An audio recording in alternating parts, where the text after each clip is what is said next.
semua cobaan mesti kita cobain. Kenapa begitu? Ya, pantengin terus video ini sampai habis. Check this out. Ya, assalamualaikum warahmatullahi wabarakatuh. Kembali lagi dengan gua Barat Muji Pangestu. Gimana kabar kalian teman-teman? Apakah kalian masih semangat buat ngejalanin hidup kalian? Apakah hari ini kalian sudah bisa melawan kebosanan? Apakah kalian hari ini lebih semangat dari hari kemarin? Di video kali ini gue akan bahas semua cobaan mesti kita cobain. Bukan berarti gue nyuruh kalian menderita ya. Enggak. Jadi kayak gini ya teman-teman. Di zaman sekarang, di era modern saat ini, tingkat kematian bunuh diri itu untuk umur dewasa, remaja yang masih muda, kayaknya lu udah tergolong tinggi ya. Grafik ini menunjukkan bahwa semakin kesini semakin orang frustasi itu statistiknya udah di level lumayan besar lah ya. Berarti di situ menunjukkan bahwa mental seseorang semakin rapuh semakin kesini. Penyebab mental seseorang rapuh karena apa? Ya ketika mengalami cobaan hidup, mereka nggak kuat menerima keadaan. Nggak mampu untuk menopang, mengemban beban hidup. Wah, karena ekonomi bisa. Karena asmara juga bisa. Kan seperti itu. Makanya, kenapa gue nyaranin teman-teman, semua cobaan hidup perlu kita cobain. Ya intinya orang hidup kan yang terpenting kita bisa kuat menghadapi segala cobaan, ya nggak? Kita bisa kuat menghadapi kerumitan dan kita mampu melawan kebosanan. 3 poin penting itu yang harus kita lewati. Nah, gimana caranya agar kita mentalnya kuat, agar kita selalu pede, agar kita selalu berani untuk menghadapi segala cobaan ataupun kerumitan dalam hidup? Berarti kan kita harus sering mengalami suatu kondisi yang dikatakan tidak sesuai dengan apa yang kita harapkan, yaitu cobaan.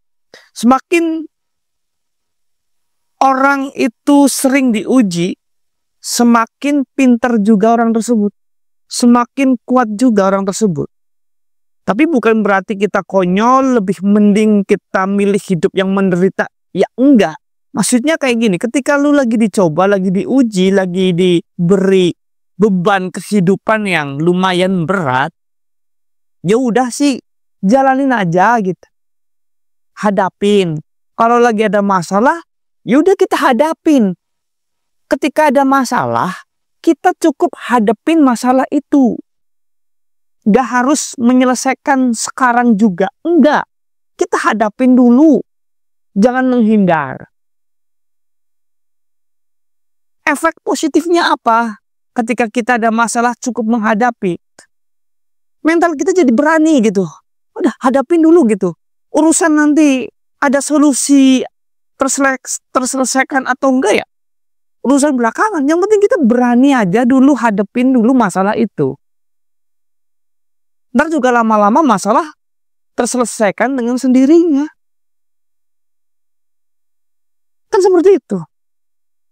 Kalau lu berani aja kagak, gimana lu kuat mentalnya? Kan kayak gitu.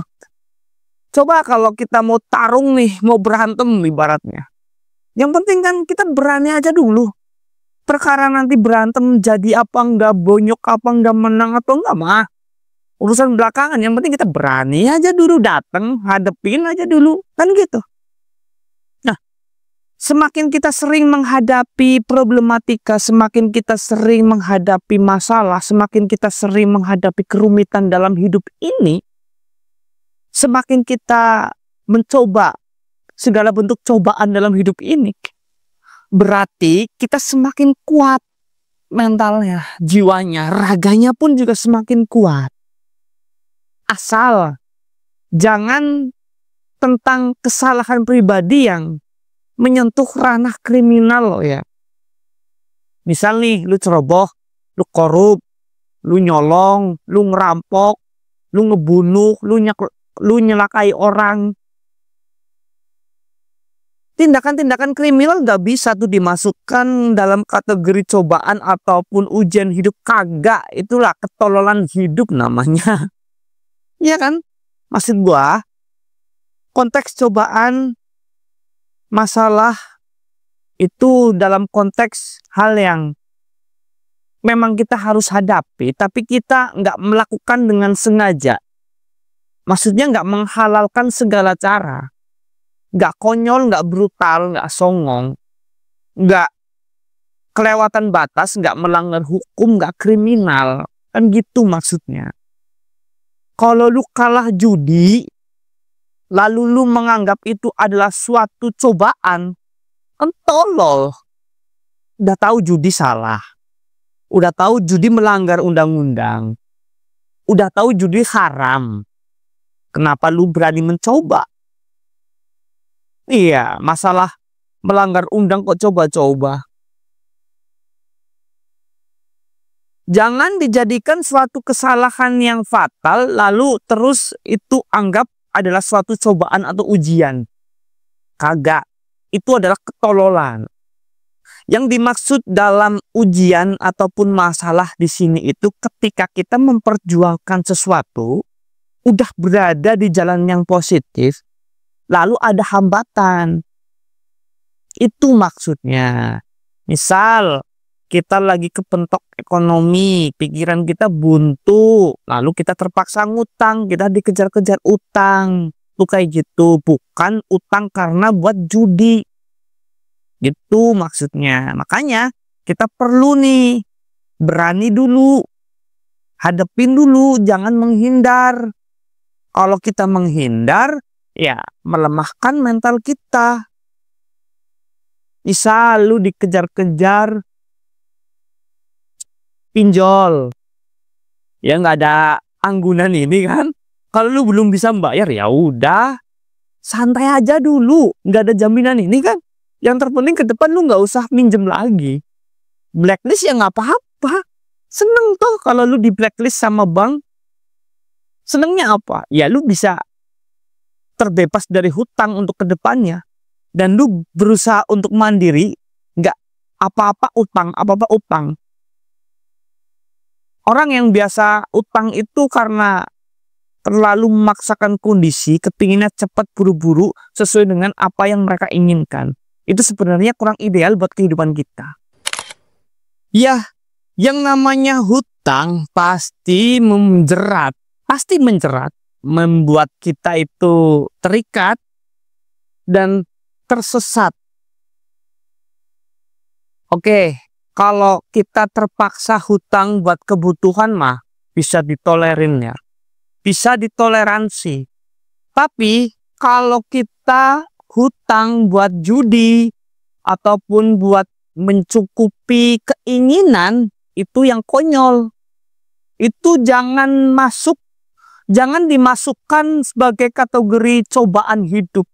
Bukan, itu adalah ketololan hidup. Contoh katakanlah kalau misal kita hutang mencukupi keinginan. Misal nih, kita kan cukup lah ya zaman sekarang megang HP yang ya maksimal 2 juta lah harganya. Ataupun under 2 juta udah cukup bagi gua. Ya, seorang content creator lah ibaratnya ya sering upload. Ya, RAM 2 GB cukup dah. HP Cina nggak apa-apa.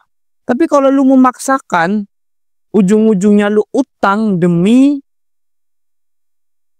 memenuhi keinginan lu yang nggak terlalu penting, itu adalah ketololan. Dan jangan jadikan hal tersebut sebagai cobaan.